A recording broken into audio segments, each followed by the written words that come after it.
This may come as a shock, but I'm going to repurpose this channel for the time being to hopefully give out some useful information in this time of crisis where everybody kind of needs to pull together and do what they can.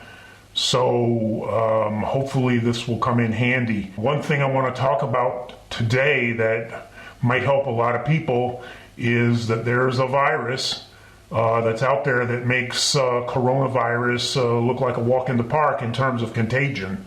The virus I'm talking about spreads very easily, and it spreads among people who are just sitting in their house, minding their own business, doing their own thing, staying home like they're supposed to. They end up getting this, and what's it called? It's called the virus. Usually you don't blame the victim in a case like this, but patient zero for the virus is to blame, and he or she is a steaming hot pile of shit because they know what they're doing. But everybody else that propagates this virus is really filled with good intentions usually. They think they're helping their friends and their family by keeping them safe. And the problem is, it's not helping anyone, it's not keeping anybody safe. What it is doing is unnecessarily scaring people, giving them bad information so they can't make good decisions on what to do. It makes, maybe it incites panic buying. It makes people react in certain situations based on faulty information. What it does is it misutilizes important resources of law enforcement and crisis managers who have to answer questions about, is this true, is this not true? If people would just take a second, when you receive one of these alarmist messages that tells you they just got a message from their contact at FEMA or the federal government or the armed forces or whatever, and they're forwarding it to you, please forward to everybody you know, and have those people forward it to everybody they know, there's already a problem there, because the important information that needs to get to everybody is not going to come through that channel.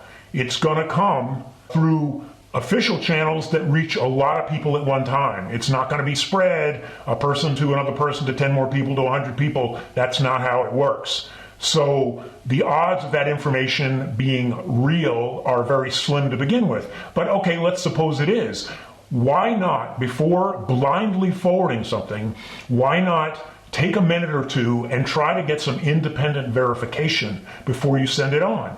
Who are you helping if you're sending on false information? But if you take a few minutes and you go and you research, you got the whole knowledge of the world at your fingertips with Google or Bing or whatever you happen to use, just take a few minutes and try to do some critical thinking and some independent research and find mention of it in more than one place, not just copies and pastes of the same message, but independent sources that verify that information. If something says, oh, this city's police department had a case happen, go to that police department's website or their Facebook page or something like that and see if there's any corroborating evidence to say that they really had a situation like that. Just take a few minutes, just slow down the process, and don't blast it out to 100, 200, if you're popular, 500 friends, and just cause misinformation to spread like wildfire, which is really how the virus spreads. But this virus, the virus, is much worse in that regard. It's very contagious because you don't have to do anything to get it.